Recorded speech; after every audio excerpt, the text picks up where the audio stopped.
Pemirsa, Kejaksaan Negeri Kota Mojokerto telah menetapkan 7 tersangka terkait kasus dugaan korupsi pembangunan Pujasera berbentuk kapal Majapahit di kawasan Taman Bahari Majapahit, Kota Mojokerto, Jawa Timur. Adapun kerugian negara ini mencapai 1,9 miliar rupiah berdasarkan laporan hasil audit penghitungan kerugian keuangan negara dari BPKP Kantor Perwakilan Provinsi Jawa Timur. Namun sejauh ini penyidik Kejari Kota Mojokerto masih belum menyentuh upaya pengembalian kerugian negara terkait kasus dugaan korupsi tersebut. Informasi selengkapnya saya telah terhubung dengan wartawan Tribun Mataraman, rekan Muhammad Romadhoni. Silakan laporan selengkapnya. Baik, rekan Nurma. Kejaksaan Negeri Kota Mojokerto telah menetapkan 7 tersangka terkait dugaan korupsi pembangunan Pujasera berbentuk kapal Majapahit di area proyek strategis nasional Taman Bahari Majapahit yang berada di daerah Rejoto, Kecamatan Prajurit Kulin, Kota Mojokerto. Dan saat ini pihak Kejari sudah menahan 6 tersangka, kemudian untuk 1 tersangka masih mangkir dari panggilan dan dirinya juga memastikan akan melakukan penahanan terhadap tersangka inisial MR. Kemudian dikatakan Kepala Kejaksaan Negeri Kota Mojokerto, Bobi Nurwin, bahwa untuk saat ini kasus dugaan korupsi yang diduga menelan kerugian negara sesuai perhitungan sekitar 1,9 miliar belum ada upaya pengembalian.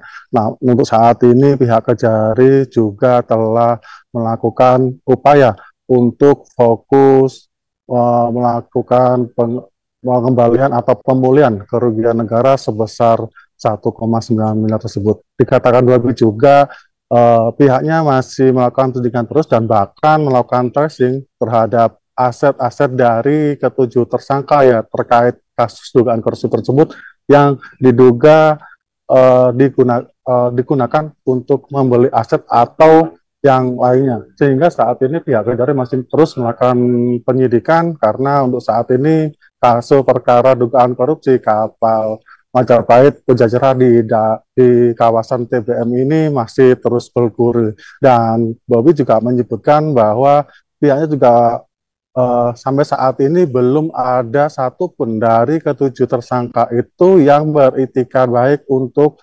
mengembalikan kerugian negara sebesar 1,9 miliar tersebut dari total anggaran proyek tahun anggaran 2023 dari DP Dinas PUPR Perhakim Kota Mojokerto yang sebesar sekitar 2, miliar tersebut. Kemudian Bobi juga mengatakan untuk apabila ada itikad baik dari tersangka untuk mengembalikan kerugian negara itu juga akan berpotensi meringankan hukuman bagi para tersangka, baik di dalam penyidikan maupun di dalam persidangan nanti.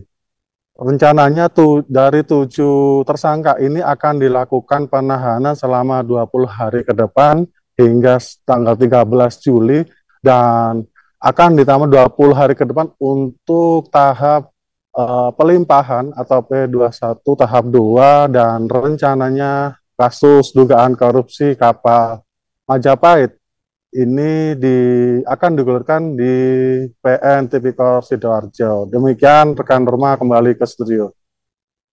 Terima kasih rekan Romadhoni atas informasi lengkapnya. Silakan kembali bertugas dan wawancara ini telah dirangkum oleh rekan kami dengan Bobi Ruswin, Kejari Kota Mojokerto. Jadi pada hari ini kita melakukan penahanan terhadap salah satu tersangka inisial Y yang dilakukan penahanan selama 20 hari ke depan. Jabatannya? Jabatannya di sekretaris dinas di Dinas PUPR. Kemarin kan sempat dikabarkan sakit. Ya, kemarin waktu hari Kamis ya, Selasa ya, hari Selasa yang bersangkutan tetap kita panggil, namun demikian dengan dibuktikan ada surat sakit, dia tidak bisa hadir karena alasan kesehatan, dan itu alasan sakit itu memang dapat diterima sepanjang memang ada surat dari dokter maupun rumah sakit. Download Tribun X sekarang. Menghadirkan lokal menjadi Indonesia.